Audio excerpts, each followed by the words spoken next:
You ask Tiger to solve. This deals with linear equations with one unknown. The final result is x equals 1. Let's solve it step by step.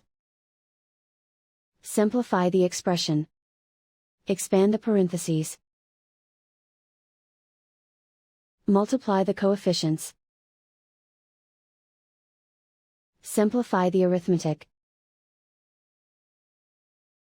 Group like terms.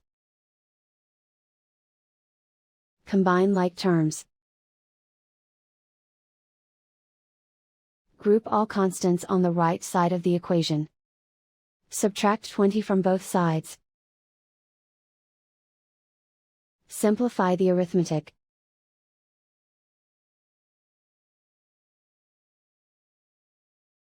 Isolate the x. Divide both sides by -10. Cancel out the negatives.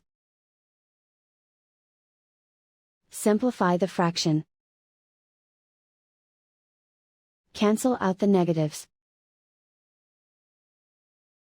Simplify the fraction. And so the final result is x equals 1.